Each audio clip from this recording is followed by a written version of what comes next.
नमस्कार दोस्तों, मैं अंकित बंसल और फरसू सर स्वागत करता हूं आपका आपके अपने YouTube चैनल दी एक्सीलेंस क्लासेज में। दोस्तों, आप सभी अच्छे होंगे ऐसा मैं उम्मीद करता हूं और हाँ, आपकी तैयारी भी ज़ोर शोरों से चल रही होगी।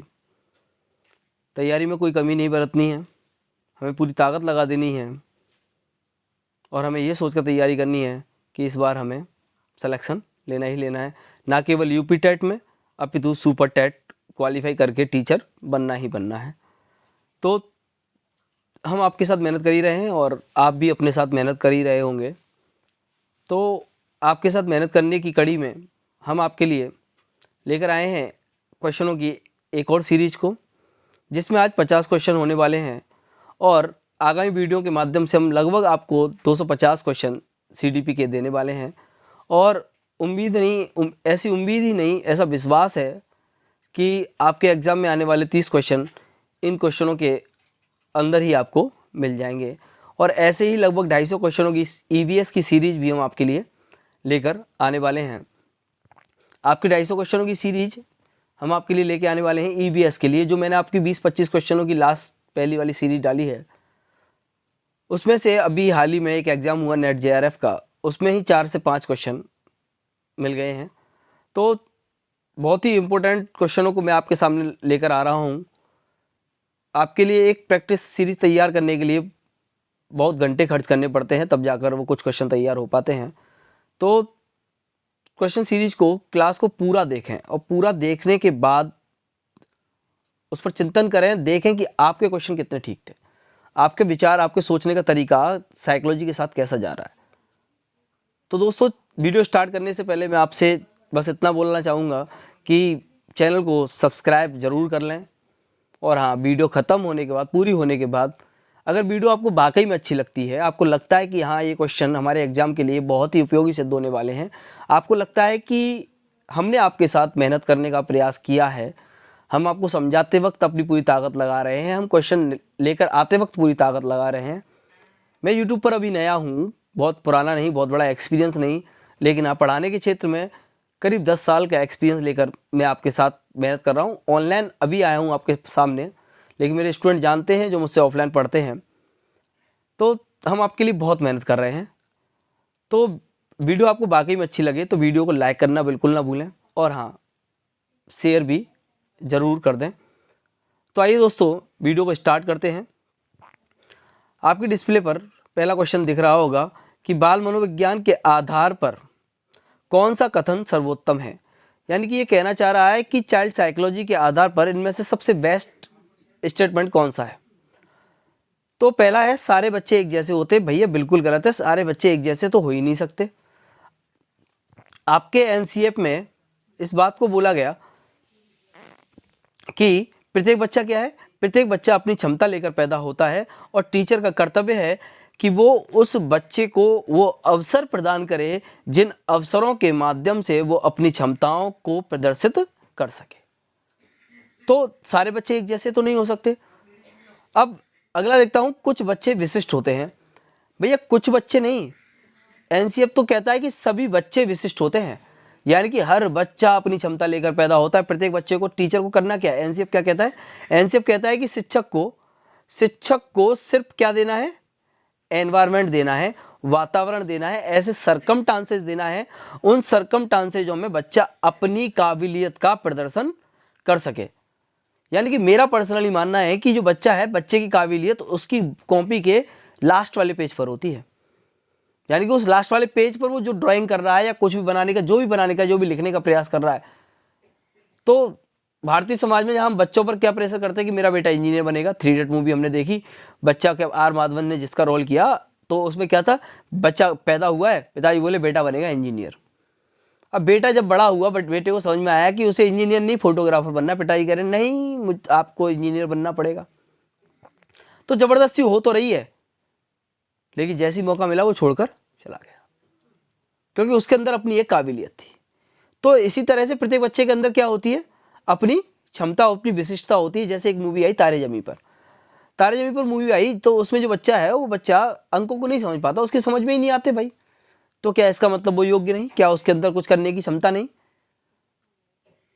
उसकी ड्राइंग बहुत अच्छी थी, मेरी अच्छी नहीं है भाई, मैं नहीं कर सकता अच्छी ड्राइंग। तो क्या है कि कुछ बच्चे विशिष्ट होते हैं, कुछ एक जैसे होते हैं, जो सरासर गलत है। यानी कि इसका कौन सा होगा, प्रत्येक बच्चा विशिष्ट होता है। उम्मीद करता हूं क्वेश्चन आपकी समझ में आया होगा। अगले क्वेश्चन की तरफ चलते हैं। मनोविज्ञान शिक्षा का आधारभूत विज्ञान है या कथन किसका है? मनोविज्ञान शिक्षा का आधारभूत विज्ञान है या कथन है स्किनर का? किसका स्किनर कथन है? स्किनर साहब का। ये किसने कथन दिया है भैया? स्किनर साहब ने दिया है। अगले क्वेश्चन को देखते हैं। प्राथमिक स्तर पर मूल्यों की शिक्षा देने की सर्वोत्तम विधि है। ये बात कर रहे हैं कि प्राइमरी लेवल पर मूल्यों को सिखाना है, वैल्यू सिखानी है किसको? बच्चे को एजुकेट करना है किसके मामले में? वैल्यूज के मामले में। तो मूल्यों के महत्व, अगर भैया महत्व को समझ रहा होता तो सिखाने की जरूरत क्या थी? वो जानता ही नहीं, वो बच्चा है। दंड तो सरासर गलत हो जाएगा। दंड में तो भय का जन्म होगा, और भय सिखाता थोड़ी ना है, भय तो डराता है। तो दंड भी इसका जवाब नहीं होगा। अगला कह रहा है, अब जब दंड नहीं, महत्व नहीं, तो उपयुक्त सभी भी नहीं। तो जनरल सी बात, लगाने का तरीका, क्वेश्चन करने का तरीका क्या है? ये हो नहीं सकता, ये हो नहीं सकता, तो ये भी नहीं हो सकता, तो बचा कौन? बाकी अगर इसको एक्सप्लेन किया जाए, प्राथमिक स्तर की बात है, बच्चा क्या कर रहा होता है? बच्चे की कौन सी अवस्था है? अनुकरण की अवस्था है। बच्चा क्या कर रहा है? अनुकरण कर रहा है, देख कर सीख रहा है। अब अनुकरण कर रहा है, टीचर पढ़ा रहा है, टीचर के व्यवहार में उसको जो दिखा वो उस व्यवहार को करेगा, उस व्यवहार को अपनाने का प्रयास करेगा। व्यवहार अपना लिया, मूल्य सीख गया, बात खत्म। मैं तो सिखाना ही तो था। तो जैसे बच्चों में बच्चे माँ बाप करते हैं, वैसे ही तो व्यवहार कर रहा होता है, तो उसके शिक्षक ही तो हैं। हम कहते हैं ना कि एक बालक के अंदर उसके माता पिता के संस्कार दिखते हैं, एक व्यक्ति के अंदर, बालक नहीं, एक व्यक्ति के अंदर। क्यों कहते हैं?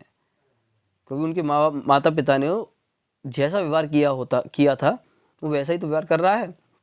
आजकल जब हम अपने बच्चों के साथ आप और तुम की भाषा का प्रयोग करते हैं, तो हमको बदले में क्या मिलती है? आप और तुम। और एक दौर हुआ करता था जब आप और तुम की भाषा नहीं होती थी, तो बच्चे हमें क्या बोलते थे? समझ ही गए होंगे आप सभी लोग। अगले क्वेश्चन पर चलते हैं। अगला क्वेश्चन कह रहा है, आनुवांशिकता को सामाजिक संरचना माना जाता है। बात है आनुवांशिकता की, तो दो चीजें हैं भैया, एनवायरमेंट और हेरिडिटी। एनवायरमेंट और हेरिडिटी। एनवायरमेंट हमेशा क्या होगा? प्राइमरी होगा, पहली प्राथमिक संस्था होगा। और हेरिडिटी हमेशा क्या होगा? सेकेंडरी होगा, गौड़ होगा। तो इसका आंसर क्या होगा? गौड़। गत्यात्मक मतलब गति वाली बात नहीं, स्थिर भी नहीं। सामाजिक संरचना के मामले में क्या है? सेकेंडरी है। तो इसका आंसर क्या होगा? गौड़। अगला क्वेश्चन देखते हैं। अगला क्वेश्चन क्या कह रहा है? असंगठित घर से आने वाला बच्चा सबसे अधिक कठिनाई का अनुभव करेगा। इस क्वेश्चन का आंसर मैं आपको कई बार बता चुका हूं। इस क्वेश्चन का आंसर है, असंगठित घर से आने वाला बच्चा क्या करेगा? सुनिर्मित पाठों में, यानी कि वो स्वयं से निर्मित किए गए पाठों के में दिक्कत करेगा। स्वयं से उस पर निर्मित कोई चीज़ नहीं होगी। स्वतंत्र अध्ययन कर सकता है, नियोजित निर्देशन में, अभ्यास पुस्तक, ये सब वो कर सकता है, इनमें उसको कठिनाई नहीं होगी। वो किस में करेगा? सुनिर्मित पाठों में। ठीक है, अगला क्वेश्चन देखते हैं। किसी बालक के मानसिक रूप से अस्वस्थ होने का कारण है। मानसिक तरीके से वो क्या है?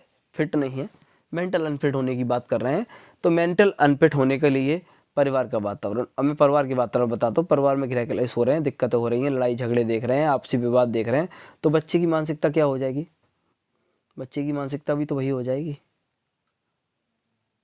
दूसरा, कक्षा में क्या हो रहा है? टीचर उसको क्या कर रहा है? बार बार में डिमोटिवेट कर रहा है, तो बालक डिमोटिवेट, उसके मेंटल लेवल पर इम्पैक्ट पड़ेगा। आस पड़ोस का वातावरण है कि जातिगत रूप से भेदभाव हो रहे हैं, आर्थिक रूप से या किसी भी रूप से भेदभाव, तो उस पर मेंटल इम्पैक्ट होगा, इफेक्ट होगा। तो इसलिए इसका आंसर क्या होगा? All of these. बात समझ में आई होगी। परिवार का वातावरण, अगर परिवार में लड़ाई झगड़े होते हैं या कोई भेदभाव होता है भाई बहन के बीच में, तो वैसा ही क्या होगा? बालक का निर्माण होगा। वैसे ही मानसिक रूप से उसके ऊपर इम्पैक्ट आएगा। उस बालक के साथ कोई भेदभाव कर रहे हैं तो उसके ऊपर वो इम्पैक्ट आएगा। कक्षा में उसके साथ भेदभाव हो रहा है तो इम्पैक्ट होगा। पास पड़ोस में हो रहा है तो इम्पैक्ट होगा। तो इस तरह से ये सब इसके कारण बनते हैं। अगला क्वेश्चन देखते हैं, क्वेश्चन नंबर 7। मानव व्यक्तित्व परिणाम है। और भैया जब भी आपको ऐसे क्वेश्चन मिले कि परिणाम है और आपको ऑप्शन में आनुवांशिकता और वातावरण दोनों दिख जाएं, आंसर आपका हमेशा यही होगा। तो इसका आंसर होगा आनुवांशिकता और वातावरण की अंतःक्रिया। यानी कि जब ये दोनों मिलकर एक साथ क्रिया करते हैं तब क्या होता है? विकास का जन्म होता है, व्यक्तित्व का जन्म होता है, बुद्धि का जन्म होता है, हर चीज का जन्म होता है भैया साइकोलॉजी में। ठीक है, अगला क्वेश्चन देखते हैं। किसके अनुसार बालक का विकास आनुवंशिकता तथा वातावरण का गुणनफल है? इसका आंसर है वुडवर्थ। इसमें एक और बात बता देता हूँ, 3 मनोवैज्ञानिक और हुए, हेदी केलर, कुर्टलेविन और हरलॉक। हेदी केलर, कुर्टलेविन और हरलॉक ने भी कहा कि विकास उत्पाद है वातावरण और आनुवंशिकता के गुणनफल का। ठीक है। और वुडवर्थ ने क्या कहा? बालक का विकास आनुवंशिकता वातावरण का गुणनफल है। हमें याद रखना, हेदी केलर, कुर्टलेविन और हरलॉक, इन्होंने भी ये बात कही है। अगला क्वेश्चन देखते हैं। किसी व्यक्ति को आकार देने में वातावरण के घटकों की कोई भूमिका नहीं होती, क्योंकि प्रत्येक व्यक्ति की वृद्धि उसकी आनुवंशिक संरचना से निर्धारित होती है। पहली बात तो नहीं होती। किसमें? वातावरण की। क्या आकार देने? आकार का मतलब है लंबाई चौड़ाई से। तो भैया एनवायरनमेंट का तो इम्पैक्ट होता है। कैसे होता है एनवायरनमेंट का इम्पैक्ट? बता देता हूँ। कोई व्यक्ति अगर पहाड़ी इलाके में जन्म लिया है तो उसकी लंबाई मैदानी इलाके की अपेक्षाकृत कम होगी। हम लंबाई शारीरिक रचना के आधार पर बता पाते हैं कि ये व्यक्ति आपके पहाड़ी इलाके का है, ये मैदानी इलाके का है। तो क्यों बता पाते हैं? क्योंकि वहाँ के एनवायरनमेंट का उस पर इम्पैक्ट होता है। तो पहली बात तो ये गलत होगी कि ठीक है। ठीक है, अगला देखते हैं। यानी कि इसमें ये भी गलत हो गया। ठीक है, यानी कि ऑप्शन नंबर 4 भी गया, ऑप्शन नंबर 1 भी गया। अब ऑप्शन आए 2, ठीक नहीं है, क्योंकि वातावरण घटक किसी व्यक्ति की वृद्धि और विकास में कम योगदान करते हैं। कम का तो अब यहाँ कम की वजह से गलत हो गया। अगला कौन सा ठीक आंसर सही है? ठीक नहीं है, क्योंकि बहुत से शोध यह सिद्ध करते हैं कि मानव विकास में वातावरण का बड़ा प्रभाव पड़ सकता है। मैंने आपको बताया है मेरी वीडियो में जब मैंने विकास पढ़ाया है, अगर कोई बालक, यानी कि बहुत सारे रिसर्च के माध्यम से पता चल पाया है कि एक बालक ने जन्म अफ्रीका में लिया, और यानी अफ्रीका नहीं, समझने योग्य बताता हूँ कि एक बालक ने जन्म किसी पहाड़ी इलाके में लिया और जन्म के साथ ही वो मैदानी इलाके में आ गया, तो इसकी संभावना है कि उस बालक की लंबाई मैदानी इलाके का उस पर इम्पैक्ट पड़ जाए। तो आनुवंशिकता से ज़्यादा महत्वपूर्ण भूमिका होती है वातावरण की, हमेशा याद रखिएगा। अगला, बच्चों के सामाजिक विकास में किसका विशेष महत्व है? का विशेष महत्व है, या फिल इन द ब्लैंक्स था। तो पहली बात, बाल साहित्य। भैया बच्चा है, साहित्य कहाँ समझेगा, दिनचर्या कहाँ बन पाएगी, संचार का माध्यम वो कहाँ जानता है? खेल। खेल के माध्यम से सिखाना, यानी कि किसकी बात कर रहे हैं ये? खेल। खेल में सिखाने की बात कर रहे हैं बच्चे को। किसकी बात कर रहे हैं? खेल में सिखाने की बात कर रहे हैं। तो हम खेल खेल के माध्यम से बालक को जब सिखाते हैं तो बालक की सीखने में रुचि आती है। अब उसमें क्या कर रहे होते हैं? खेल खेल के माध्यम से हम उसको सोशल डेवलपमेंट भी कर रहे होते हैं, उसका सामाजिक विकास भी कर रहे होते हैं। अगला क्वेश्चन देखते हैं, उसमें सामाजिक विकास हो कैसे रहा होता है? बालक जब समाज में अन्य वर्ग के लोगों के बच्चों के साथ खेल रहा है तो उसमें क्या होती है? सामाजिक सहिष्णुता आती है। उसमें क्या होता है? भाईचारा। तो इस तरह से बहुत सारे मूल्य का जन्म होता है। तो सोशल विकास समाज से जुड़ा हो पाता है, कटता नहीं है। हम अपने बचपन को देखें तो बचपन में क्या होता था? बचपन में जीवन कहाँ गुजरता था? पड़ोसी घर पे। तो वो क्या था? सामाजिक विकास। तो हम खेलने ही तो जाया करते थे, खेलने जा रहे हैं। तो वही सारी चीज़ें हैं। अगला देखते हैं, बाल मनोविज्ञान के अनुसार शिक्षा के क्षेत्र में मुख्य स्थान है। तो भैया शिक्षा के क्षेत्र में मुख्य स्थान है। अब मैं आपसे बात करूं तो चाइल्ड साइकोलॉजी का सेंटर कौन है? बालक। आप सबका जवाब क्या होगा साहब? कि सर बालक है। तो जब बालक का मुख्य स्थान है तो बालक ही तो आंसर है। ऐसा तो नहीं है कि बाल मनोविज्ञान में अध्यापक के बारे में देखते हो, अभिभावक के या प्रशासन के। इनका योगदान है, महत्वपूर्ण योगदान निभाते हैं, लेकिन मुख्य मेन तो भैया बालक का ही है। बालक को ध्यान में रखकर ही ये सब कुछ काम करेंगे। प्रशासन भी उसी तरीके से काम करेगा, अभिभावक भी, अध्यापक भी। सबको ध्यान किसका रखना है? बालक का रखना है। अगला क्वेश्चन देखते हैं, क्वेश्चन नंबर 12। कोहलबर्ग के अनुसार शिक्षक बच्चों में नैतिक मूल्यों का विकास कर सकता है। कोहलबर्ग के अनुसार शिक्षक बच्चों में नैतिक मूल्यों का विकास कर सकता है। धार्मिक शिक्षा को महत्व देकर, महत्व की बात वो नहीं समझ पाता, बच्चा है भैया, दिक्कत तो यही आ रही है। अभी गलत तरीके से समझ गया तो स्पष्ट नियम बताकर नहीं जानता इस तरह की बातें। कैसे व्यवहार किया जाना है इस ओर कठोर निर्देश देकर, तो भैया कठोर निर्देश देने की भी मतलब ही नहीं है।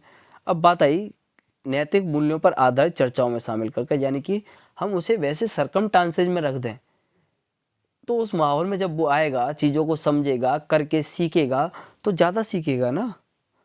तो इसका कौन सा सही हुआ? सी, नैतिक मूल्यों पर आधारित चर्चाओं में शामिल करके, या विचारों का आदान प्रदान, वो ज़्यादा सीख, वो माहौल मिलेगा उसे, वो एटमॉस्फेयर मिलेगा, तो वो बच्चा सीख जाएगा। अगला क्वेश्चन देखते हैं। अगला क्वेश्चन है क्वेश्चन नंबर 13। पियाजे के अनुसार निम्नलिखित में से कौन सी अवस्था में बच्चा अमूर्त संकल्पनाओं के विषय में तार्किक चिंतन करना आरंभ करता है? तो बात कर रहे हैं ये पियाजे की। तो पियाजे की अब यहाँ पे पहला ऑप्शन देखते हैं, संवेदी प्रेरक अवस्था, यानी कि सेंसरी मोटर स्टेज, हम इसको अन्य नाम दें तो इसको हम जानते हैं इंद्रिय गामक अवस्था, संवेगी गामक अवस्था। तो अब इस अवस्था की बात करूं तो ये अवस्था किस पर आधारित है? संवेगों पर आधारित है। जीन पियाजे की बात करूं तो जीन पियाजे का जो प्रयोग था वो किस पर था? खुद के बच्चों पर था, अपने स्वयं के बच्चों में प्रयोग किया।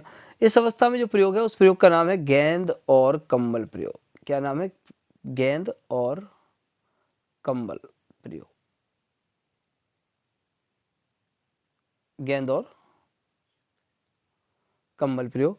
अब जो गेंद और कंबल प्रयोग है, इस गेंद और कंबल प्रयोग में क्या हुआ? जीन पियाजे सर्दियों के दिन, बच्चा खेल रहा है, रजाई में बैठे हुए हैं साहब, कंबल ओढ़ के। अब कंबल ओढ़ के बैठे हुए हैं, बच्चा बहुत देर से बॉल से खेल रहा है, तो जीन पियाजे को कुछ सूझा, कुछ विचार जन्म में लिया कि क्यों ना कुछ देखा जाए करके कि बच्चे का क्या व्यवहार होता है। उन्होंने गेंद को लिया और कंबल के नीचे छुपा दिया। हम भी तो करते हैं ऐसा, बच्चा जिद कर रहा होता है, चीज़ों को छुपाए तो कहते हैं कौवा ले गया। तो उन्होंने भी क्या भैया कि कहा होगा, अपनी भाषा में उन्होंने अपने कौवे का नाम लिया होगा कि वो वाला कौवा ले गया, जो भी नाम लिया हो। तो कुछ समय बाद क्या हुआ? बच्चा भूल गया, वो उस बॉल को नहीं मांग रहा है। ठीक है, तो क्या हुआ? वस्तु का जो स्थायित्व है, मैं पूरी बात बता रहा हूँ इस अवस्था की, वस्तु स्थायित्व यानी कि सामने देखने वाली वस्तुओं को, यानी कि वस्तु स्थायित्व का आरंभ हो रहा है। चिंतन कैसा है? प्रत्यक्ष है, सामने है तो है। एक टैगलाइन अगर इसको दूं तो आंख से ओझल तो दिमाग से भी ओझल। आंखों के सामने है तो दिमाग के सामने है। तो इस अवस्था में ये होता है। अगली अवस्था है पूर्व संक्रियात्मक अवस्था। इसमें क्या था? 3 पर्वत परीक्षण था, कुछ इस तरीके से, कुछ इस तरीके से। 3 पर्वत, 3 रंग के और 3 अलग अलग साइज के। जब बालक को इधर से दिखाया तो बालक ने 1 बोला, इधर से दिखाया तो 2 बोले, और जब बालक को सामने से दिखाया तो बालक ने कितना बोला? 3 बोला। अब बालक को कुछ समय बाद दोबारा से दिखाया इधर से, तो बालक ने क्या बोला कि साहब 1 है, जबकि बालक जान चुका है कि वहां 3 है। तो यहाँ पर पहली संक्रिया आती है सेल्फ सेंटर्ड, स्व केंद्रित होती है, अहम केंद्र, सॉरी ईगो सेंट्रिज बोलते हैं, गलत बोल गया मैं, सेल्फ सेंटर, ईगो सेंट्रिज बोलते हैं। ईगो सेंट्रिज में क्या होता है? वो सेल्फ सेंटर्ड होता है, यानी कि खुद की तरफ केंद्रित होता है। वो अपने दृष्टिकोण को क्या मानता है? सही मानता है, उसे जो दिख रहा है वही सही है। आप बता रहे मतलब ही नहीं। यानी कि अब आपने क्या किया? आप 1 घंटे पहले चॉकलेट लेके आए 10 चॉकलेट लेके आए। अब वो 10 चॉकलेट बच्चे को दिखा दी, अब वो उठा के रख दी आपने। अब उठा के रख दी, अब आप उसे 1 चॉकलेट दे रहे हैं, आप कह रहे हैं कि नहीं बाकी रखी हुई हैं। तो बच्चा कहे नहीं रखी नहीं हो, पहले आप मुझे दिखाएं कहाँ रखी हुई हैं। जब तक देख नहीं लेगा तब तक वो विश्वास नहीं करेगा, ये बच्चे का व्यवहार है। तो दूसरी अवस्था का परीक्षण क्या था? 3 पर्वत परीक्षण, वस्तु स्थायित्व को प्राप्त कर लेता है। अगली अवस्था पे आता हूँ। अगली अवस्था है मूर्त संक्रियात्मक अवस्था। इसमें क्या था? वर्गीकरण परीक्षण। क्या था? अंकों का प्रयोग और वर्गीकरण। तो यहाँ क्या था? अंकों का प्रयोग करना सीख जाता है, चीज़ों का क्लासिफिकेशन करना सीख जाता है। यानी कि कैसे करता है? इसका प्रयोग का नाम है संख्या प्रयोग या वर्गीकरण। इसमें क्या होता है? जैसे कि 10 मार्कर और 15 पेन और 20 पेंसिल रखी हूँ, तो बालक क्या करेगा? सबकी काउंटिंग कर देगा, अलग अलग काउंटिंग कर देगा। सब यहाँ 10 पेन है, 15 मार्कर है, 20 पेंसिल है, सबकी काउंटिंग अलग अलग हो जाएगी। संख्या मत जाना, पहले मैंने क्या बोली थी, मैं ऐसे ही बोलता हूँ एग्जाम्पल के तौर पे, भावनाओं को समझे। मैंने पता नहीं पहले 10 15 20 किसको कर दिया, तो उस पर ना जाए। तो उसमें क्या क्लासिफिकेशन कर रहा है। अब यहाँ क्या हुआ? उसको कुछ जैसे कि लंबाई है, सेंटीमीटर, मीटर लंबाई, इन भारों का उनको इन कॉन्सेप्टों का उसका ज्ञान हो गया, उन चीज़ों को समझने लग गया। और अब वो क्या कर रहा है? मूर्त चिंतन आरंभ हो गया उसका, यानी कि जिन वस्तुओं से वो परिचित हुआ है उनके बारे में जानने लग गया है। तो यहाँ पर मूर्त संक्रियात्मक अवस्था में क्या होगा? कंक्रीट ऑपरेशनल स्टेज में क्या होगा? जिनसे परिचित हुआ है उन पर चिंतन, तो मूर्त चिंतन।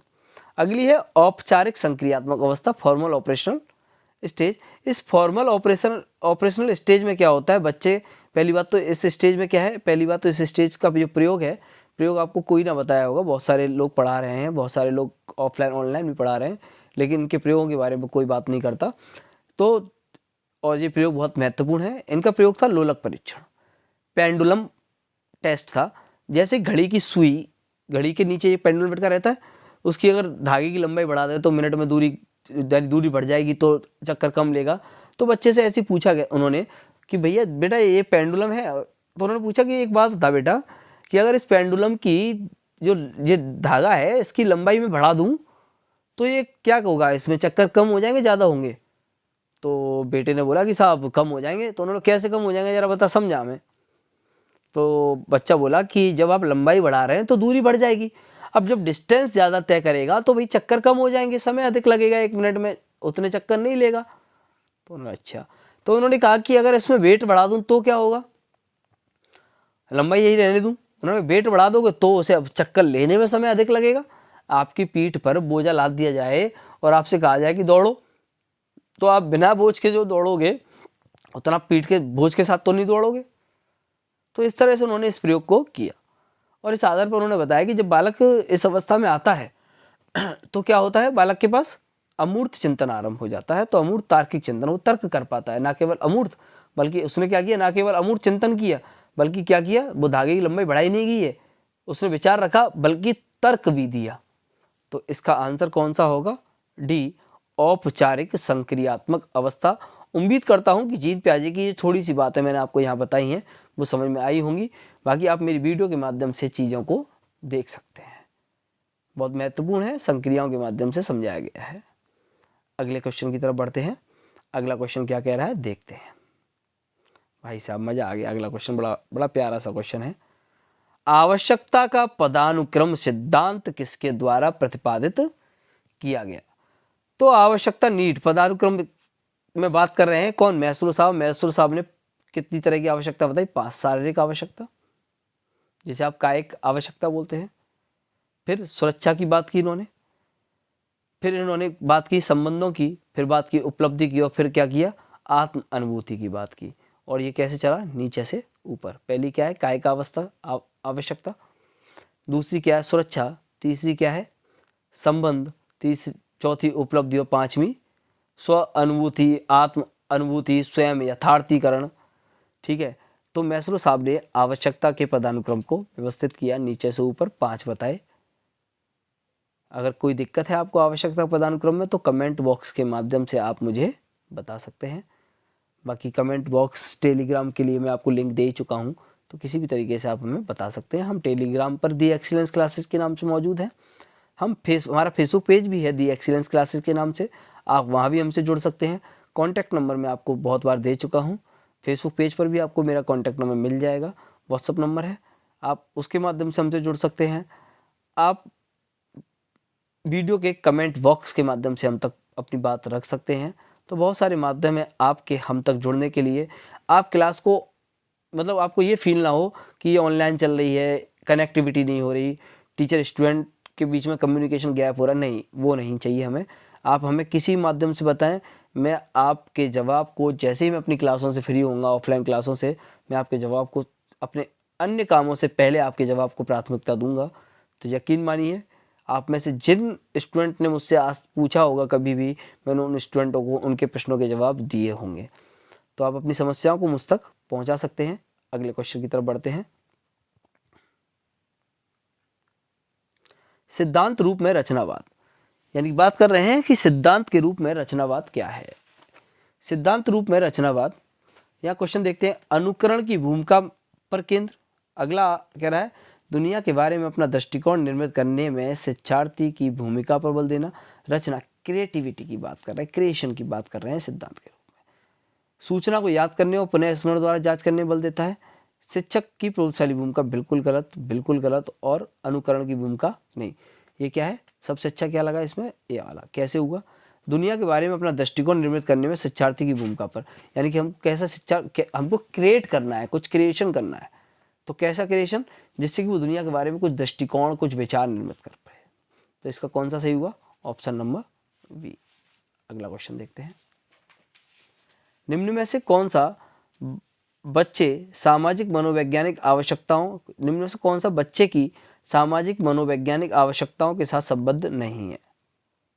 सामाजिक मनोवैज्ञानिक आवश्यकताओं के साथ संबद्ध नहीं है। तो बड़ा सिंपल सा क्वेश्चन आपके सामने आ गया है भैया। संगति की आवश्यकता बिल्कुल सामाजिक मनोवैज्ञानिक है। सामाजिक अनुभव बिल्कुल है। संवेगात्मक सुरक्षा बिल्कुल, सब क्या है, सामाजिक मनोवैज्ञानिक ही तो है। शरीर से अवशिष्ट पदार्थों का नियमित रूप से बाहर निकलना जनरल सा क्वेश्चन था, यही तो नहीं है। तो इसका कौन सा सही हुआ? इसका सही हुआ क्वेश्चन का ऑप्शन नंबर ए। अगला क्वेश्चन देखते हैं। प्राथमिक शिक्षक के लिए बाल मनोविज्ञान का ज्ञान आवश्यक है क्योंकि? बड़ा अच्छा क्वेश्चन है। अभी थोड़ी देर पहले हम डिस्कस कर रहे थे। ये विचार आपके दिमाग में भी आया होगा तो यूपी टेट के दिमाग में भी आ सकता है भाई। तो बड़ा मोस्ट इम्पोर्टेंट क्वेश्चन आप मान के चलें इसे।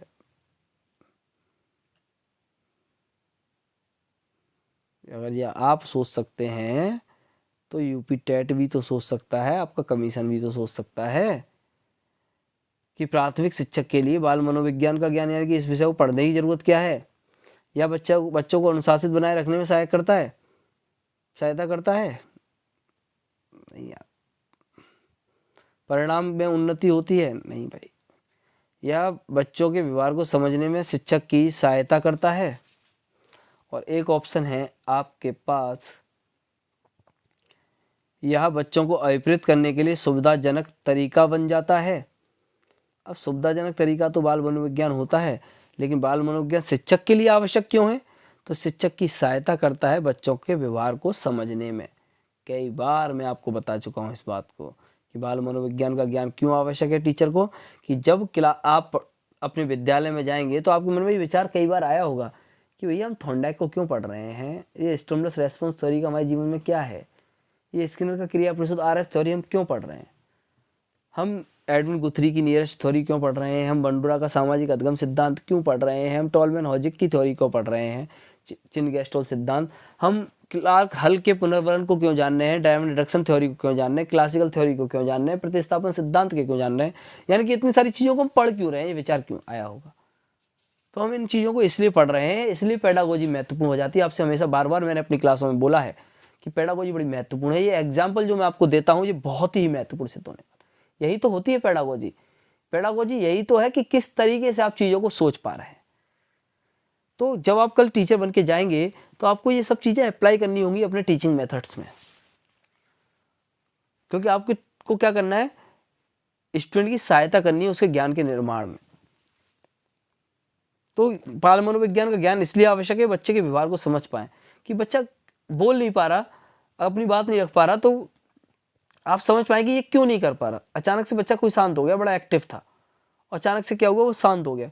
तो अब आपको क्या करना है, अब आपको विचार करना है कि बच्चा क्यों नहीं बोल रहा, क्या दिक्कत हो गई है। तो इस बात का हमें विचार करना बड़ा जरूरी हो जाता है।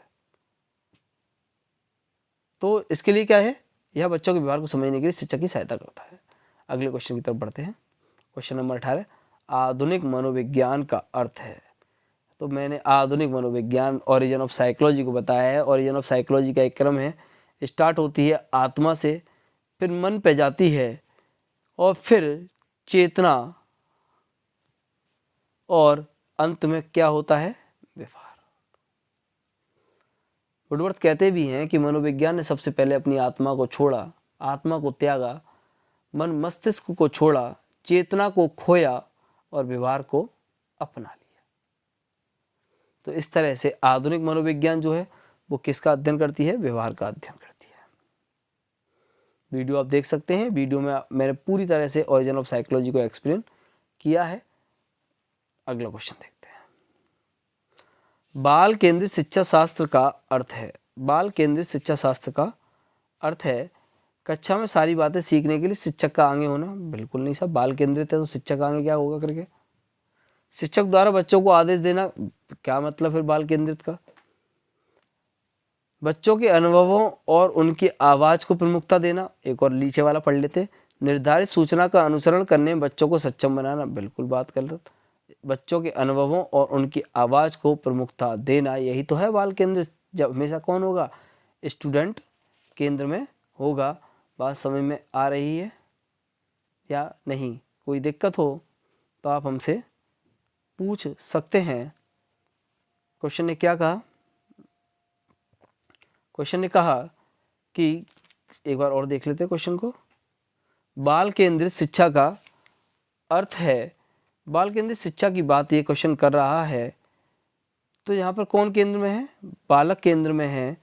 और बालक केंद्र में है तो हमें बालक के अनुभव और उसकी आवाज़ को ही प्रमुखता क्या करना होगा, उसको ही प्रमुखता देनी होगी। पूर्व निर्धारित सूचना का अनुसरण करने बालक को सक्षम नहीं बनाना। अगला, किस व्यवहारवादी का मानना है कि अन्य व्यवहारों की भाषा भी क्रिया प्रसूत अनुबंधन द्वारा सीखी जा सकती है? बड़ी सिंपल सी बात। क्रिया प्रसूत दिया किसने? स्किनर साहब ने। तो जब स्किनर साहब ने दिया तो भैया इन्होंने ही बताया था, तो ये बात क्लियर सी है। क्रिया प्रसूत क्या है, वीडियो देखेंगे तो समझ में आ जाएगा। आप देखें, हमारी वीडियो में बनाया हूँ क्रिया प्रसूत पर, थोड़ा सा बता देता हूँ क्रिया प्रसूत के बारे में। क्रिया प्रसूत RS से है। क्रिया प्रसूत में क्या है, ये बात करती है क्रिया प्रसूत, ये कहते हैं कि प्रत्येक व्यक्ति जो क्रिया करता है, ये क्या कहते हैं, प्रत्येक व्यक्ति जो क्रियाएं करता है वो कैसी हैं? क्रिया स्वाभाविक है, स्वाभाविक है। अब स्वाभाविक क्रियाएं करेगा, और जब क्रिया कैसी है, स्वाभाविक है, क्रिया कैसी है, स्वाभाविक है, क्रिया स्वाभाविक है। अब वो स्वाभाविक क्रिया है, तो अब जब क्रिया होगी तो अब यहाँ क्रिया से क्या होगा, क्रिया से दो चीजें निकल के आएंगी,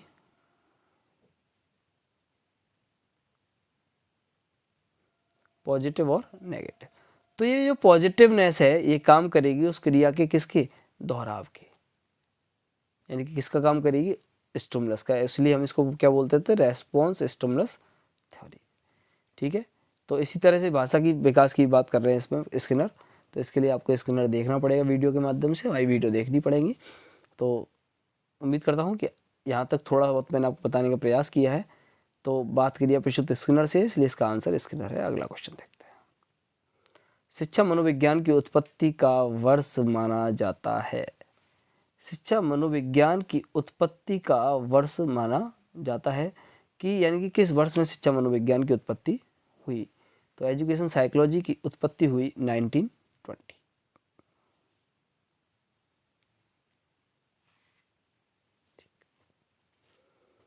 अगले क्वेश्चन की तरफ बढ़ते हैं।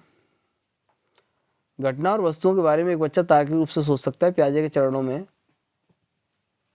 के संबंध में सही कथन है। बात कर रहा है घटना और वस्तुओं के बारे में एक बच्चा तार्किक रूप से सोच सकता है। अभी थोड़ी देर पहले मैं इस क्वेश्चन को बता चुका हूँ, बस लैंग्वेज थोड़ी सी अलग थी। यहाँ पर क्या है, घटना और वस्तुओं के बारे में बच्चा तार्किक रूप से सोच सकता है। वहाँ पर अमूर्त तार्किक चिंतन था, यहाँ तार्किक चिंतन है। तो इसके लिए आंसर कौन सा होगा, मूर्त संचालन प्रक्रिया, यानी कि मूर्त संक्रियात्मक अवस्था, कॉन्क्रीट ऑपरेशनल प्रोसेस। इसका आंसर क्या होगा, बी। जीन पियाजे को भी थोड़ी देर पहले मैं आपको समझाया हूँ। ठीक है, अतार्किक चिंतन की बात इस क्वेश्चन ने नहीं की थी। अगला, निम्नलिखित में से कौन सी प्रगतिशील शिक्षा की विशेषता है? निम्नलिखित में से कौन सी प्रगतिशील शिक्षा की विशेषता है? केवल प्रस्तावित पाठ्य पुस्तकों पर आधारित अनुदेश, भैया बाल केंद्रित है, क्यों बात? अंक बिल्कुल नहीं। समय सारणी और बैठने की व्यवस्था में लचीला पर बिल्कुल नहीं। इसके लिए फिर सबसे बेहतर इसमें कौन सा हो, बार बार ली जाने वाली परीक्षा। तभी तो हमें प्रगति का पता चलेगा, तभी तो हमें रिपोर्ट मिलेगी कि क्या ग्रोथ हुई है। अगला क्वेश्चन देखते हैं, क्वेश्चन नंबर 24। उम्मीद करता हूँ कि आपको क्वेश्चन सीरीज पसंद आ रही होगी, मज़ा आ रहा होगा पढ़ने में। अगर पढ़ना है तो एंटरटेन करना नहीं आता यार, थोड़ा सा सिखा दें आप लोग तो बहुत अच्छा रहेगा। कोशिश तो करता हूँ कि सीख जाऊँ, बाकी पढ़ाने में प्रयास करता हूँ। बहुत मेहनत के बाद ये सीरीज़ तैयार की गई है और अगली सीरीज़ तैयार हो रही है। उम्मीद करता हूँ कि वो सीरीज़ 100 क्वेश्चनों की हो जाए, वरना 50 की तो वो रहेगी। आज मैं आपके सामने 50 क्वेश्चन लेके आया हूँ और अभी लगभग आधे घंटे से ऊपर का समय हो गया और 24 क्वेश्चन हम डिस्कस कर पाए हैं, तो पूरा टाइम देने का प्रयास कर रहा हूँ। तो पूरी वीडियो को मन लगा कर देखें, जैसे कि हम आपके साथ मेहनत कर रहे हैं आपके एग्ज़ाम के लिए, तो आप अपने साथ मेहनत करें अपने एग्ज़ाम के लिए। तो ये क्वेश्चन आपके लिए बहुत ही महत्वपूर्ण सिद्ध होने वाले हैं। पूर्ण विश्वास है मुझे कि मेरी जो क्वेश्चन सीरीज आ रही है वहाँ से बाहर क्वेश्चन नहीं जाने वाले, क्योंकि अभी तक लगभग 10 साल से मैं पढ़ा रहा हूँ और अभी तक लास्ट के समय पे मैंने जो स्टूडेंटों को सीरीजें दी हैं, ऑफलाइन क्लासों में जो नोट्स वगैरह क्वेश्चंस दिए हैं, वहाँ से कभी पेपर बाहर गया नहीं। ट्रैक रिकॉर्ड थोड़ा सा अच्छा ही है, बुरा नहीं है। Maximum number of student pass ही हुए हैं और सेलेक्टेड भी हैं। तो वही एक्सपीरियंस, वही अनुभव का प्रयोग करके मैं सीरीज को ऑनलाइन लेकर आया हूँ। ऑनलाइन में अन्य चैनलों की तरह नहीं कि आधा पेड आधा बस दिखाने के लिए 2 वीडियो डाल दी, नहीं। ये चैनल फ्री है तो फ्री ही है, और इसमें कोई भी सिलेबस ऑफलाइन से अलग नहीं होगा। ऑफलाइन में जैसे पढ़ाया जाता है ठीक वैसे ही, उतना ही और उससे ज़्यादा ही यहाँ पढ़ाया जाएगा, कम नहीं पढ़ाया जाएगा। यानी कि जितना लोग पेड कोर्स में पढ़ाते हैं उतना हम यहाँ पर पूरा पढ़ाएंगे, कुछ नहीं छोड़ेंगे। पूरी साइकोलॉजी पढ़ाने का वादा मैं आपसे कर रहा हूँ। तो अभी फ़िलहाल एग्ज़ाम का वक्त है, तो प्रैक्टिस पर पूरा ध्यान दें। और ये प्रैक्टिस सेशन रुकने वाला नहीं है दोस्तों, ये सुपर टेट तक जाएगा। और सुपर टेट तक इसलिए जाएगा क्योंकि यहाँ तक मेरा भरोसा है सुपर टेट आपका जनवरी में हो जाना है। तो पूरी एकदम कमर कस लें, क्योंकि अब जंग के मैदान में उतरना तो पड़ेगा। और उतर तो गए ही हो, अब लड़ना तो पड़ेगा सही मायने में। तो अब क्वेश्चन पे आता हूँ। मनोविज्ञान का शिक्षा के क्षेत्र में सबसे बड़ा योगदान है। मनोविज्ञान का शिक्षा के क्षेत्र में सबसे बड़ा योगदान है। तो कौन सी शिक्षा के क्षेत्र में सबसे बड़ा योगदान है मनोविज्ञान का? ऑप्शन पढ़ते हैं। ऑप्शन क्या कह रहा है? ऑप्शन कह रहा है विषय केंद्रित शिक्षा। दूसरा ऑप्शन कह रहा है शिक्षक केंद्रित शिक्षा। अगला ऑप्शन कह रहा है क्रिया केंद्रित शिक्षा। और अंतिम ऑप्शन कह रहा है बाल केंद्रित शिक्षा। तो बिल्कुल सोचने की ज़रूरत ही नहीं है, आंसर हुआ बाल केंद्रित शिक्षा। ऐसे ही बोलते हैं भागवत में, कभी कभी बोलना आ जाता है, वैसे मुझे आता नहीं है ऐसे बोलना। अगला क्वेश्चन बोल आते हैं। बाल मनोविज्ञान का क्षेत्र है। बाल मनोविज्ञान का क्षेत्र है ऑप्शन नंबर ए केवल शैशवावस्था की विशेषताओं का अध्ययन करना, केवल गर्भावस्था की विशेषताओं का अध्ययन करना, केवल बाल्यावस्था की विशेषताओं का अध्ययन करना। और भैया केवल केवल केवल लग रहा है, तो क्या आप अपनी बाल मनोविज्ञान यानी कि चाइल्ड साइकोलॉजी में केवल शैशवावस्था पढ़ते हो? तो आप कहोगे साहब बिल्कुल नहीं। केवल गर्भावस्था बोलोगे नहीं। केवल बाल्यावस्था ये भी बोलोगे नहीं। तो फिर क्या बोलोगे? बोलोगे गर्भावस्था से किशोरावस्था की विशेषताओं का अध्ययन। तो इसका क्या हुआ?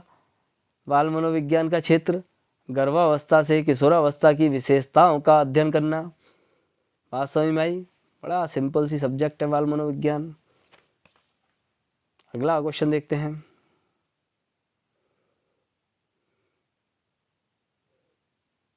मनोविज्ञान ने सर्वप्रथम अपनी आत्मा का परित्याग किया, फिर अपने मन का, फिर अपनी चेतना का। अभी वह एक प्रकार के व्यवहार को संजोए है। यह कथन है, अभी थोड़ी देर पहले मैंने आपको ये बताया था।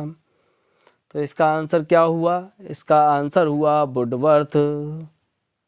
बोलो राधे राधे। अगला क्वेश्चन देखते हैं। अगला क्वेश्चन क्या कह रहा है?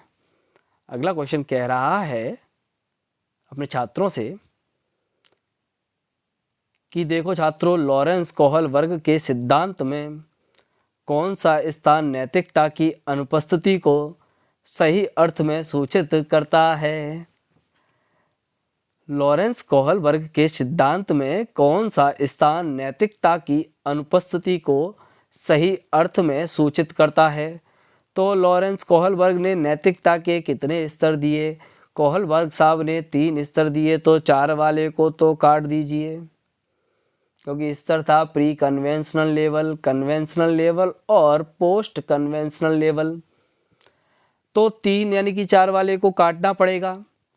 अब बात आती है कि बच्चा किस स्थान में यानी कि किस स्तर में नैतिकता की अनुपस्थिति को सही अर्थ में सूचित करता है। तो बात आती है कि नैतिकता जन्मजात व्यवहार नहीं होता। कैसा नहीं होता? जन्मजात नहीं होता। और जब नैतिकता जन्मजात नहीं होती तो प्री कन्वेंशनल लेवल में बालक क्या कर रहा होता है? बालक उन नियमों का पालन कर रहा होता है जिनका निर्माण दूसरों के द्वारा किया जाता है। इस स्तर की पहली अवस्था क्या कहती है? आज्ञा एवं दंड की अवस्था। आज्ञा एवं दंड की अवस्था का मतलब क्या है कि आज्ञा पालन दंड के भय से, वरना वो आज्ञाकारी नहीं, उसको क्या है? दंड का भय है। तो नैतिकता की अनुपस्थिति है, नैतिक नहीं है बालक। अगर वो आपसे कह रहा है, आप उसके घर बच्चे किसी रिश्तेदारी में गए, वहाँ के बच्चे ने आपसे आकर आपके चरण छुए, बोले ताऊ राम राम, तो अब आप क्या करेंगे? आप भाई बच्चा बड़ा होशियार है, तो बच्चा बड़ा होशियार नहीं, बच्चे के माता पिता ने पहले उसे डांटा समझाया कि भैया घर में कोई बड़ा आएगा तो आपको क्या करने हैं? उनके चरण स्पर्श करने हैं। तो बालक इस अवस्था में ना नैतिक है ना अनैतिक,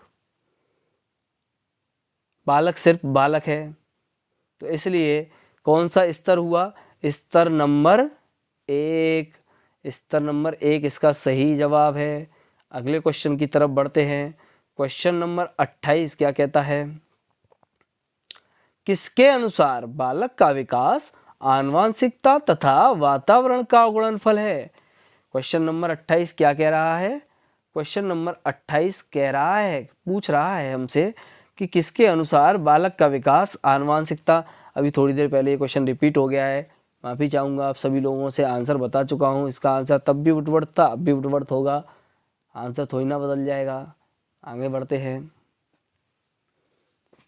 ये भी रिपीट हो गया क्या? मानव व्यक्तित्व परिणाम है आनुवांशिकता और वातावरण की अंतःक्रिया का। अगले क्वेश्चन पे चलते हैं, अब नहीं रिपीट होंगे। निम्नलिखित में से कौन सा कथन सत्य है? गोद लिए गए बच्चों का वही बुद्धि लब्धांक होता है जो गोद लिए गए उसके साथी भाई बहनों का होता है। बड़ी अजीब सी बात है साहब। अनुभव मस्तिष्क के विकास को प्रभावित नहीं करता, ये भी समझ से परे है, क्योंकि ये गलत है। अनुभव मस्तिष्क को प्रभावित करता है, यानी कि पहले 2 तो हो गए गलत। तीसरे पे चलते हैं। विद्यालयीकरण का बुद्धि पर कोई प्रभाव नहीं पड़ता, बात तो ये भी सही नहीं, बुद्धि पर प्रभाव पड़ता है। तो बची बात चौथी, सही है या नहीं ये देख लेते हैं। आनुवांशिकता बनावट व्यक्ति की परिवेश की गुणवत्ता के प्रति उत्तरात्मकता को प्रभावित करती है। बात सही है कि आनुवांशिकता बनावट व्यक्ति के परिवेश की गुणवत्ता के प्रति, यानी कि उसके परिवेश की जो गुणवत्ता होगी उसका प्रभाव आनुवांशिकता बनावट पर बिल्कुल होगा। अगला क्वेश्चन देखते हैं, यानी कि वातावरण का इम्पैक्ट उसके आनुवांशिकता पर पड़ता है। अगला क्वेश्चन क्या कह रहा है? Question number 31। आनुवांशिकता को सामाजिक संरचना माना जाता है, सेकेंडरी। अगला क्वेश्चन देखते हैं। मानव विकास किन दोनों का योगदान है? तो वंशानुक्रम और वातावरण बहुत बार बता चुका हूँ। मानव विकास किसका परिणाम है? हमेशा जब भी ऐसा क्वेश्चन आए और वंशानुक्रम वातावरण आपको लिखा दिखे तो आपको क्या लगाना है? वंशानुक्रम और वातावरण। अगले क्वेश्चन की तरफ बढ़ते हैं। व्यक्तित्व एवं बुद्धि में वंशानुक्रम की, हाँ भाई क्वेश्चन अब आया, मैं थोड़ा सा ठीक सा हल्का फुल्का। व्यक्तित्व और बुद्धि में वंशानुक्रम की कैसी भूमिका है? तो व्यक्तित्व और बुद्धि में वंशानुक्रम अपनी महत्वपूर्ण भूमिका को निर्वाह करता है।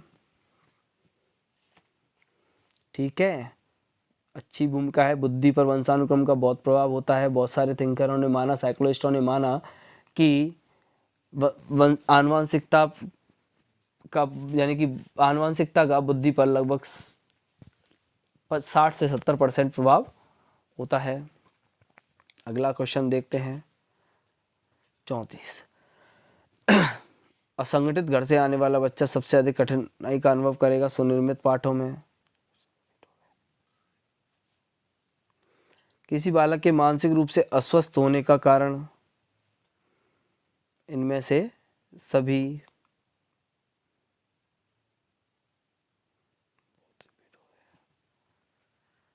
मानव व्यक्तित्व परिणाम है वातावरण और आनुवंशिकता की अंतःक्रिया का। बता चुका हूँ, रिपीट हो गया क्वेश्चन, टाइप करवाया था उसने सही टाइप नहीं किया। निम्नलिखित में से कौन सा मुख्य रूप से आनुवंशिकता संबंधी कारक है। अगली वीडियो पे आपको ये समस्या नहीं मिलेगी, क्वेश्चन रिपीट नहीं मिलेंगे, मैं एक बार रिचेक दोबारा कर लिया करूँगा। समय कम था इसलिए मैंने रिचेक नहीं किया, टाइप कराया था तो डबल टाइप हो गया क्वेश्चन। कोई नहीं, रिवाइज हो रहा है क्वेश्चन हमारा। मैं आपको क्वेश्चन 250 तक पहुंचा दूंगा। अगली वीडियो में क्वेश्चनों की संख्या बढ़ा दी जाएगी, बिल्कुल भी परेशान होने की ज़रूरत नहीं है। हर एक क्वेश्चन रिपीट नहीं है, अब शायद क्वेश्चन बिल्कुल भी रिपीट नहीं होंगे। ये नया क्वेश्चन है। निम्नलिखित में से कौन सा मुख्य रूप से आनुवंशिकता संबंधी कारक है।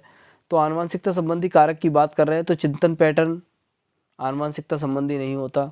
समकक्ष व्यक्तियों के प्रति अभिवृत्ति बिल्कुल नहीं, यानी कि आंखों का रंग आनुवंशिकता के प्रभाव, यानी कि आंखों के रंग पर किसका प्रभाव है, आनुवंशिकता का प्रभाव होता है। अगला क्वेश्चन देखते हैं, क्वेश्चन नंबर 38। बच्चों में सीखने और सुनने के लिए अधिगम योग्य वातावरण के लिए निम्नलिखित में से कौन उपर्युक्त है। बच्चों में सीखने और सुनने के लिए अधिगम योग्य वातावरण के लिए निम्नलिखित में से कौन उपर्युक्त है। एक लंबे समय के लिए निष्क्रिय रूप से सुनना बिल्कुल गलत है भाई, एक तरफ से सुनेंगे तो बच्चा बोर हो जाएगा और वो सही कह रहा है गलत कह रहा है उसको समझ में नहीं आएगा। निरंतर गृह कार्य देते रहना ये भी गलत है। सीखने वाले द्वारा व्यक्तिगत कार्य करना नहीं। अगला क्या कह रहा है, विद्यार्थियों को यह छूट देना कि क्या सीखना चाहते हैं, बिल्कुल बात सही है। अध्ययन योग्य वातावरण के लिए ये सबसे महत्वपूर्ण, विद्यार्थियों को आप ये छूट देते हैं कि वो क्या सीखना चाहता है। यानी कि एनसीएफ ने भी आपसे कहा कि जब बालक लाइब्रेरी के अंदर जाए तो उसे स्वयं पुस्तक चुनने का अवसर दिया जाए, बुक जो पढ़ना चाहता है उसे वो पढ़ने दिया जाए। तो इसलिए इस क्वेश्चन का आंसर कौन सा हुआ, विद्यार्थियों को यह छूट देना कि वो क्या सीखना चाहते हैं। अगला इसका आंसर क्या हुआ, डी। अगला क्वेश्चन देखते हैं। बच्चों के विकास में आनुवंशिकता और वातावरण की भूमिका के बारे में निम्नलिखित में से कौन सा सत्य है। समवयस्कों और पितृक यानी कि जीन्स का सापेक्ष योगदान योगात्मक नहीं होता। अगला क्वेश्चन अगली बात कह रहा है, आनुवंशिकता और वातावरण एक साथ परिचालित नहीं होते। ये बात सही है कि एक साथ तो परिचालित नहीं होते, तो ये नहीं हो सकता इसका। सहज रुझान वातावरण से संबंधित वास्तविक विकास के लिए आनुवंशिकता जरूरी है, तो ये भी नहीं सही नहीं है। यानी कि कौन सा सत्य है, तो आनुवंशिकता वातावरण एक साथ परिचालित होते हैं, बिल्कुल एक साथ चलते होते हैं। सहज रुझान वातावरण संबंध ये भी गलत, आनुवंशिक एक बच्चे ये भी गलत हो गया। तो बच्चा कौन, समवयस्क और पितृक का सापेक्ष योगदान योगात्मक नहीं होता, ये सत्य है। अगला क्वेश्चन देखते हैं, यानी कि समवयस्क यानी कि आपके बराबर समान उम्र के साथी और पितृक तो बराबर नहीं होता, अलग अलग होता है। वंशानुक्रम के संदर्भ में गलत कथन निम्न में से कौन सा है। वंशानुक्रम बालक का लिंग निर्धारण करता है, बिल्कुल सही बात है, गलत कथन पूछ रहा है ये। अगला, यह शारीरिक संगठन बिल्कुल देता है, या जुड़वा बच्चों के योगदान बिल्कुल सही बात है। इसमें रुचि, अभिवृत्ति, पसंद, नापसंद, मस्तिष्क, संवेदना, भावना समाविष्ट रहती है, तो भैया यही इसका क्या होगा, आंसर होगा। अगला, बच्चों के व्यवहार को समझने के लिए विद्यार्थियों के घर के वातावरण का महत्वपूर्ण स्थान है तथा इससे प्राप्त सूचना को प्रभावशाली शिक्षा शास्त्र के निर्माण से जोड़ा जा सकता है। यह तथ्य अधिगम के किस सिद्धांत से संबंधित है। यानी कि बच्चे के व्यवहार को समझने के लिए विद्यार्थियों घर के वातावरण का महत्वपूर्ण स्थान है तथा इससे प्राप्त सूचना को प्रभावशाली शिक्षा शास्त्र के निर्माण से जोड़ा जा सकता है। यह तथ्य अधिगम के किस सिद्धांत से, यानी कि व्यवहारवादी में तो हम व्यवहार को देख रहे होते हैं, व्यवहार की बात नहीं कर रहे, ठीक है। रचना क्रिएशन नहीं हो रहा, सामाजिक रचना यानी कि सोशल क्रिएशन भी नहीं हो रहा, ये परिस्थितियों की बात कर रहे हैं। समझने की वातावरण का महत्वपूर्ण, यानी घर के वातावरण की परिस्थिति को देखें और उस हिसाब से तो इसके लिए पारिस्थितिकी आएगा। इसका कौन सा होगा? जैसी सर्कमस्टांसेस की बात कर रहे हैं, क्रिएशन की बात नहीं कर रहे, बिहेवियर की बात नहीं कर रहे, सर्कमस्टांसेस की, तो पारिस्थितिकी आएगा। ठीक है, अगला देखते हैं क्वेश्चन नंबर 42। आनुवांशिकता को एक सामाजिक संरचना माना जाता है। आनुवांशिकता को एक सामाजिक संरचना माना जाता है द्वितीयक।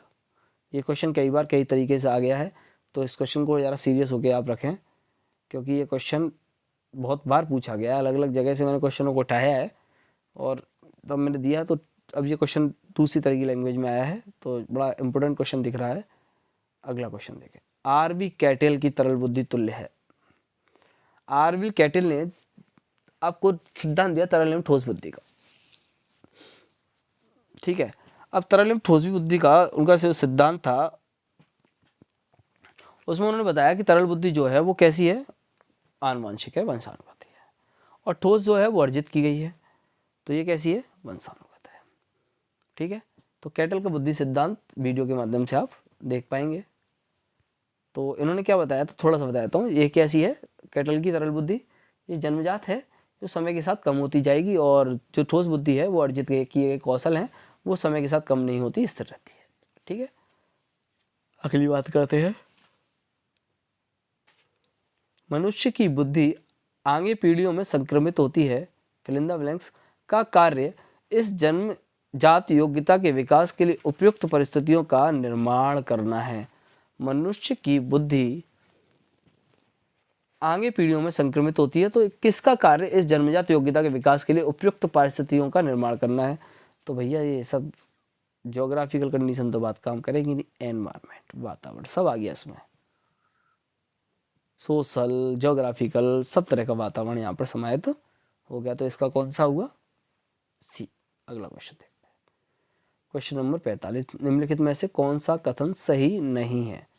वंशानुक्रम माता पिता में संतान में गुणों का संचरण है, सही है भैया। विकास प्राणी और उसके वातावरण की अंतःक्रिया का परिणाम है, विकास प्राणी और उसके वातावरण की अंतःक्रिया का परिणाम है, बात ये भी सही है। वंशानुक्रम व्यक्ति की जन्मजात विशेषताओं का परिणाम है। अगला, माता पिता की शारीरिक और मानसिक विशेषताओं का संतानों में संचित्र होना, यानी कि ये भी सही है यहाँ पर, और ये भी। वंशानुक्रम व्यक्ति की जन्मजात विशेषताओं का परिणाम नहीं होता, बल्कि वंशानुक्रम से व्यक्ति की जन्मजात विशेषताओं का जन्म होता है, वंशानुक्रम इसका परिणाम नहीं होता, तो यही सही नहीं है। वो जन्मजात परिणाम, वंशानुक्रम इसका परिणाम नहीं है जन्मजात विशेषताओं का, बल्कि जन्मजात विशेषताएं परिणाम है किसका? वंशानुक्रम का। ठीक है, अगले आगे बढ़ते हैं। वह अवस्था जो कि माता पिता के 21 वह अवस्था जो कि माता पिता के 21वें, यहाँ पर क्या है? वे है, यहाँ पर क्या है? 21वें, यहाँ पर है 21वें गुणसूत्र जोड़े के अलग ना होने के कारण कहलाती है। इसका आंसर है डाउन्स सिंड्रोम।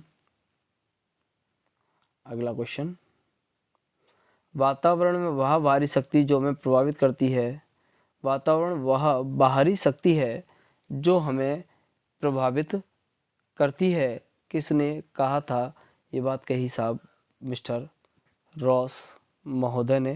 रॉस ने कहा कि वातावरण ऐसी शक्ति है जो हमें, वातावरण ऐसी बाहरी शक्ति, यानी कि ये व्यक्ति है और ये क्या है? एनवायरनमेंट, इसका इम्पैक्ट व्यक्ति पर होता है। ये दोनों एक दूसरे का क्या कर रहे होते हैं? अननोन क्रिया कर रहे होते हैं। तो रॉस साहब कह रहे हैं वातावरण वह बाहरी शक्ति है जो हमें प्रभावित करती है, तो रॉस ने भी वातावरण के योगदान को महत्वपूर्ण माना है। आगे बढ़ते हैं क्वेश्चन नंबर 48 में। निम्न में से कौन सा वंशानुक्रम का नियम नहीं है? तो वंशानुक्रम का नियम नहीं है, निम्न में से कौन सा? तो वंशानुक्रम का सिद्धांत भैया भिन्नता भी होता है, प्रत्यागमन, ये तो सिद्धांत वंशानुक्रम के होते हैं। ठीक है, अब वंशानुक्रम का सिद्धांत भिन्नता भी होता है, प्रत्यागमन भी होता है, समानता,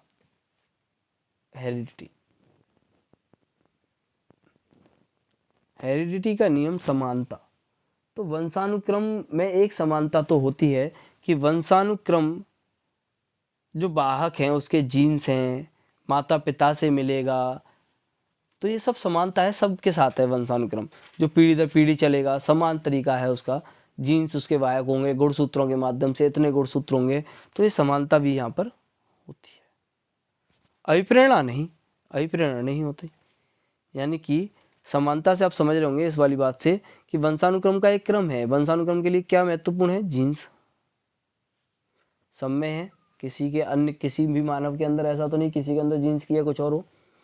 अब जीन्स का भी एक क्रम है, क्रोमोसोम। बोलो है या नहीं? तो ये सब वंशानुक्रम का एक नियम है। भिन्नता प्रत्यागमन समझ चुके हैं।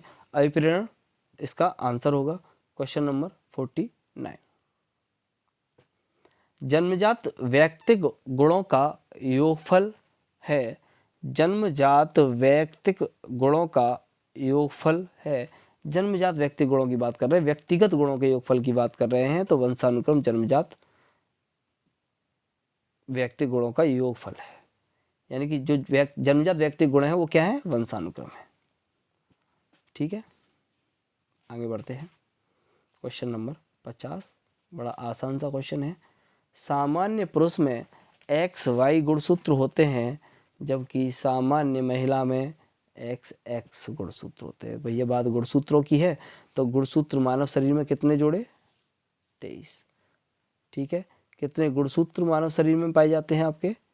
46। जोड़े के रूप में कितने हैं? 23 जोड़े, 23 जोड़े। ठीक है, 46 गुणसूत्र। तो पुरुष के लिए इन गुणसूत्रों में क्या होना चाहिए? XY होना चाहिए। वही महिला के लिए क्या होना चाहिए? XX होना चाहिए। तो इसमें सामान्य महिला में क्या होता है? XX। उम्मीद करता हूँ कि आपको क्वेश्चन की सीरीज अच्छी लगी होगी। कुछ एक क्वेश्चन बस रिवाइज हुए थे, लेकिन मैक्सिमम क्वेश्चन नए हैं, अच्छे हैं, आपके एग्जाम में पूछे गए हैं। तो आप सीरियस होकर क्वेश्चन सीरीज को देखें और पूरे क्वेश्चन देखें। हम जल्द ही दूसरी सीरीज लेकर आएंगे, अगली सीरीज लेकर आएंगे, जो आपके लिए बहुत ही महत्वपूर्ण सिद्ध होगी। ये पूरी सीरीज आपके आगामी एग्जामों के लिए बड़ी महत्वपूर्ण सिद्ध होने वाली है। तो दोस्तों, क्वेश्चन अगर आपको अच्छे लगे तो चैनल को लाइक शेयर सब्सक्राइब करना तो बिल्कुल ना भूलें। मोस्ट इम्पोर्टेंट काम है क्या करना? लाइक करना वीडियो को। अब वीडियो पूरी देख ही चुके हो और लाइक कर ही रहे हैं, तो इसका मतलब है कि आपको वीडियो अच्छी लगी है, तो फिर शेयर भी कर दें। और वीडियो स्टार्ट करने से पहले ही बोला था कि सब्सक्राइब तो आप कर ही लें, तो सब्सक्राइब आप कर ही लें। जब हम आपके लिए इतनी मेहनत कर सकते हैं तो आप एक सब्सक्राइब तो कर ही सकते हैं। और हाँ, बेल आइकॉन को प्रेस करना बिल्कुल ना भूलें। ये हमारे सोशल मीडिया हैंडल्स हैं जिनके माध्यम से आप हमसे जुड़ सकते हैं। जैसे टेलीग्राम पर हमारा आपको चैनल मिल जाएगा, दी एक्सीलेंस क्लासेस के नाम से। आप इस नाम से हमें सर्च कर सकते हैं। और फेसबुक पर भी हम आपको मिल जाएंगे, दी एक्सीलेंस क्लासेस के नाम से। आप हमें सर्च करके हमसे जुड़ सकते हैं। तो दोस्तों, अब के लिए शुभ रात्रि। हम अगली वीडियो में फिर आपके सामने होंगे। इस बार क्वेश्चनों की संख्या बढ़ाने का पूरा प्रयास रहेगा। एक बार PDF को रीचेक भी किया जाएगा कि कहीं क्वेश्चन रिवाइज तो नहीं है, बाकी क्वेश्चनों में कोई गलती नहीं है, क्वेश्चन एकदम सही है। सिर्फ एक गलती रही कि कुछ एक क्वेश्चन रिवाइज हो गए जो इसी सीरीज में पहले बता दिए गए हैं। तो जो हमारा 250 क्वेश्चन का करीब टारगेट है 250, हम आपको 250 नए क्वेश्चन ही देंगे। और आपके एग्ज़ाम में इन 250 में से 30 क्वेश्चन आ ही जाएंगे, ऐसा हमें पूर्ण विश्वास है, ऐसा हमारा अनुभव कहता है। आपके लिए हो सकता है ऑनलाइन के लिए, जो सिर्फ हमें ऑनलाइन से जानते हैं उनके लिए नए हो सकते हैं, लेकिन जो ऑफलाइन वाले स्टूडेंट हैं वो हमें जानते हैं कि हम उनके लिए नए नहीं हैं। हमारी मेहनत पर भी शायद उनको कोई शक नहीं होगा। तो आप सभी वीडियो को पूरा देखें, लाइक शेयर सब्सक्राइब करना बिल्कुल ना भूलें। Okay, thank you, good night, शुभ रात्रि।